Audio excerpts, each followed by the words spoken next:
Are you starting a painting business and want to know if subcontractors or employees is the best way to go about your labor? Well, here's the video for you. In this video, I'm going to break down the pros and cons of each, and I'm also going to give you my own personal experience using both. Now, here's the deal. This advice is mostly for companies doing under $1 million. Now, I know that as companies grow, the subcontractor model is extremely appealing, and I'll tell you why. But this advice is for those just starting out and those under $1 million.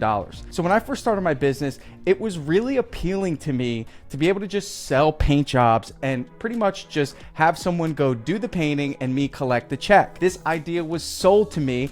Although some people were doing it, when I actually got my hands dirty, I realized that this was a pipe dream. Now, here's the deal. The subcontractor model is simple. Ultimately, what happens is you're a sales company, and ultimately you're responsible for the big picture project management. When you subcontract work, what that means is that you're not really responsible for the actual work itself. You're responsible for the outcome, which is extremely favorable when it comes to speed and efficiency. Now, instead of building a team one by one and nurturing those relationships, you can essentially just pretty much buy labor from another business to come in and do work for you. Now, at scale, this is an incredible way to grow your business, but early on, I found that it was incredibly challenging for a few reasons. Number one, ultimately, the subcontractor pool when you're first starting is incredibly light. That means that really it's hard to find quality subs when you have no reputation and you're just starting your business. You don't have enough work to be the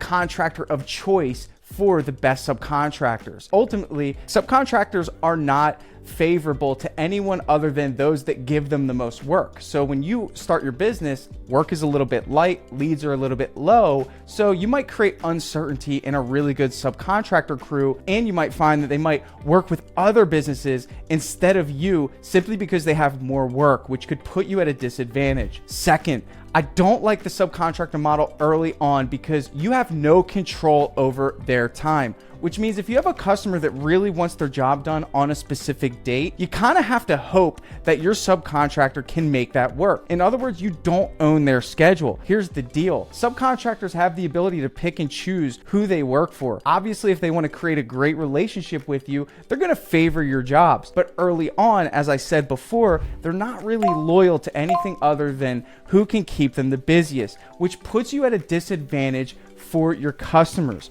Essentially, if you have a customer that wants the job done on the 21st, you're really hoping that your subcontractor can open up their schedule for the 21st. But what happens if they're working for someone the week before and maybe the job gets delayed or maybe something came up? They have to favor that other business owner who has that subcontractor working for them before your team or them could get into work for your customer. This creates some confusion and ultimately could be a cog in the wheel for your production process and the experience that you're trying to create for your customers. Con number 3 for subcontractors. To me, the subcontractor model is awesome at scale, but early on, what you're really wanting to do is build loyalty with customers to create a great experience, to ultimately make sure that they feel like the brand that they hired is a trustworthy brand, and more importantly, that ultimately it was an experience worth paying for. What I found early on in my subcontractor experience is that the team that I brought on, they were more concerned about their own best interest. Unfortunately, early on, I didn't have a lot of options. So, they pretty much had the leverage in the relationship with me because they knew that I needed their work and I was just pretty much the salesperson. And what I would find is that they were pretty much soliciting their own work to my customer. They were showing up at random times throughout the day. They were leaving without notice, and it really wasn't creating that magical experience that I told my customer they were going to experience. In other words, there was a disconnect between sales and production, and really that was simply because I had absolutely no control over the subcontractor and the way they were doing things. So let's talk about some of the pros of the subcontractor model as we get into next, employees. So obviously, the pros are you don't have to worry about building a team. This is a really powerful benefit. Obviously, if you get a great subcontractor crew that has really high standards and ultimately does the job really well, of course, you are in a favorable position because you did not have to train the team, and you certainly didn't have to get the materials, and you certainly didn't have to provide the van, and you certainly didn't have to provide all the tools. So the subcontractor model can be extremely lucrative because the costs and obviously the maintenance of upkeeping a painting crew is not on your shoulders, it's on the subcontractor team. So that's an incredible benefit. Benefit number 2, if you have a great subcontractor crew, generally speaking, you're paying on a per job basis, which means you don't really have to worry about if they're going to be dragging their tail on the job. Essentially, they get paid for performance. If they want to make more money in their week or to maximize their time, they're going to get the job done faster. Ultimately, what that means is they are going to really speed things up, but know that there has to be an element of efficiency because you're not going to pay unless the job's done right. So this creates a certain level of excitement and energy that you might not get from employees that are working an hourly wage simply because the subcontractor is trying to maximize their profit on the job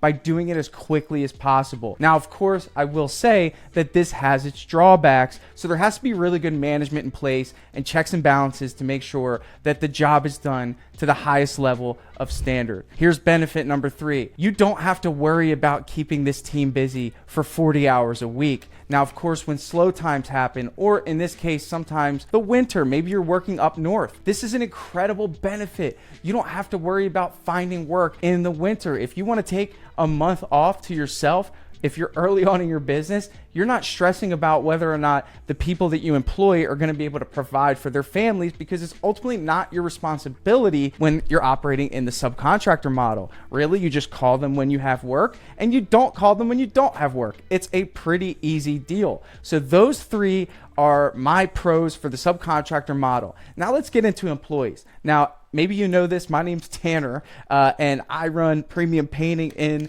Florida, and I want you to know that I am a employee model fanatic. First, I'm gonna go through the cons of running an employee-based business, and then we're gonna get into the pros. So, I have 14 amazing employees, but it took me 8 years to get there.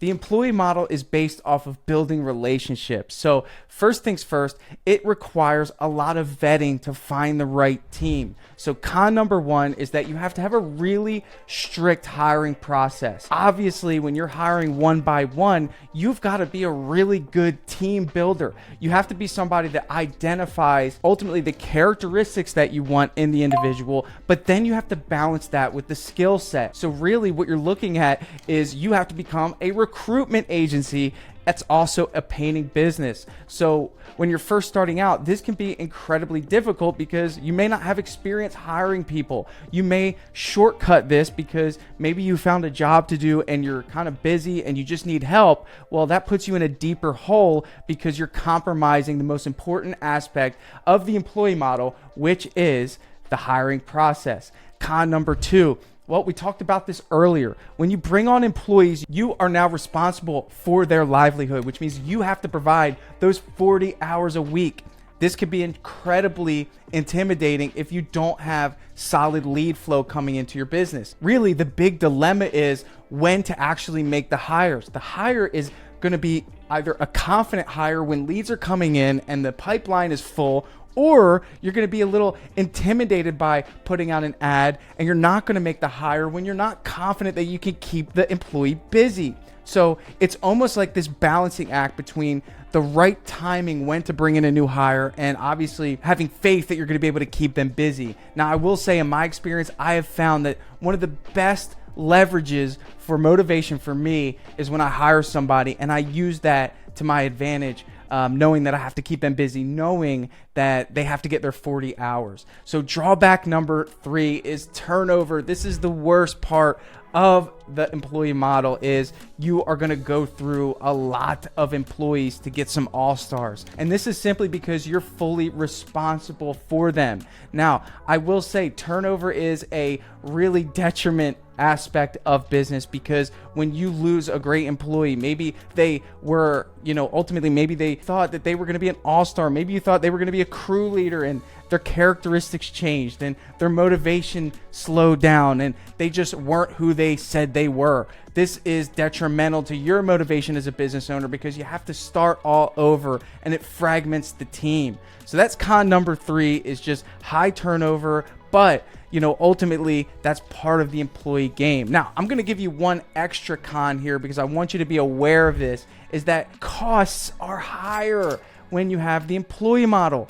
The costs are higher. You have to worry about insurances that you don't have to worry about in the subcontractor model. You have to worry about, liability that could happen that you don't have to worry about so much in the subcontractor model. You have taxes that need to be taken care of. So there's a lot of different costs associated with employees versus the subcontractor model that you have to be aware of as a business owner. Now let's get into the pros. Now here's the deal. Again, I will tell you, I am an employee model business owner. I love the employee model when it works. So let's talk about some of the pros. The pros are the relationships. That's number 1. The thing about it is that business can get crazy. And the best thing is, as a business owner, you know that you made an impact and you have a team that has your back and represents your company. The loyalty that's built in the employee model is worth pursuing. I wouldn't be doing this for 8 years if I didn't get excited about the fact that I have team members that go to battle every day wearing our brand, ultimately putting it out for our team, and in exchange we get to provide and help them provide for their families. I've been in the fortunate position to have employees who started off as helpers find their way to making a really great salary, ultimately being able to purchase a home, get a car, and really upgrade their standard of living. This is a driving force for what I do as a business owner, and I'll tell you what, it's something that keeps me going every single day, keeps us hunting for those jobs to make sure my team has work. The second big pro of the employee model is creating growth opportunities for individuals within your company. I have an individual right now that started as a helper. He made his way to crew leader. Then from there, he made his way to project manager, and now he is the production supervisor for our company. And to see his growth and to see his ascension, not only just in the business, but seeing how it impacts his family, seeing how it impacts his personal life, is extremely rewarding. These are pursuits worth going after. It almost makes it like the money is not the pursuit, the purpose is the pursuit, and the money is just an outcome. And that is such an awesome, integral, honorable way to run a business. And I'm not saying that the subcontractor model does not afford that to you. I'm saying that you have a deeper connection with your team members because they're a part of your team. It's a family atmosphere in your business, which to me, I enjoy. And then pro number 3 is impact. Impact, again, really encapsulates pro number 1 and pro number 2, but I want to give you a story. I want to end on this. We had an individual, and this happens often, but this is a really good story. We had an individual maybe 2 months ago come to us and say, hey, I want a job, but the thing is I live 2 hours away. Now, here's the deal. I've been in business for 8 years. Do you know how many people have told me they're going to make the drive? They're going to get here. They promise. And I've given a couple chances to those individuals and it just never worked out. On paper, he was qualified, but there was something about him. I kind of felt this urgency in him that said, I promise I'll get here. I want to move my family to your city, and I just need to make sure I have a job first. And there was something about that made me believe in this individual. So we gave him a chance. He proved us right. He showed up to work every single day. And I asked my supervisor, I said, hey, how's he doing? And he said he's great, but he's living in a hotel and he's driving back home on the weekends to be with his family. He's saving money. So I said, oh, wow, that's a commitment right there. That's awesome. So, time went on and he kept showing up, being an asset to our company. And then I checked in again. I said, hey, how's he doing? And he's like, hey, man, we found out he's actually been living in his car. And I said, what? He's living in his car? He said, yeah, but the good news is he finally was able to get an apartment and he needs the next day off to go tour it and go set everything up. And in my head, I said, wow, that's amazing. And next thing you know, he got the apartment and my supervisor and I talked. I said, hey, why don't we give him the van? Why don't we make him responsible for the van on the job? This way, he doesn't have to drive his car every day. We can give him gas money and help him get a fresh start. And we gave him the van, and the guy came up to me. I stopped at a job the other day, and he thanked me from the bottom of his heart.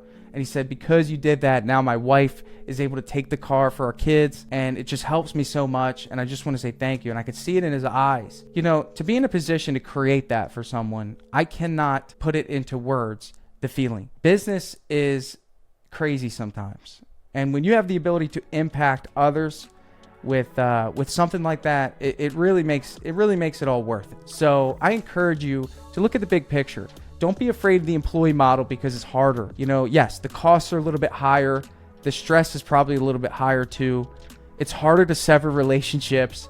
It's gritty, but I have 13 amazing employees that work for my company, that come to work each day, that this company that I built helps provide for their families. Although we might not be scaling as fast as a subcontractor model, we're scaling growth within our team members. And that to me is important. So you have to do what matters to you. You know, ultimately the game of business is a journey. It is a marathon. Don't ever think it's a sprint. Sometimes what seems to be too good to be true is too good to be true. You know, ultimately what I have found that the employee model is planting seeds, and we're planting seeds in the individuals that work for us. Is there room for a subcontractor model in the future for us? Maybe we have a hybrid model, but I'm just telling you, don't overlook the aspect of the employee model in business. It is a game changer for you in terms of motivation, inspiration, and again, growth in your company. So with that said, I want to thank you for watching this YouTube video. My name's Tanner. I am the proud founder of DripJobs. I also have an amazing school community that will teach you how to hire employees. If you're interested, we'll link it below in the description. And if you're interested in joining DripJobs as a contractor using the #1 CRM in the game that has automation, proposals, invoicing, scheduling, you name it, it's in there. Go to dripjobs.com, sign up for a demo or a free trial, and see what we have to offer. Thanks for watching this. We'll catch you on the next video.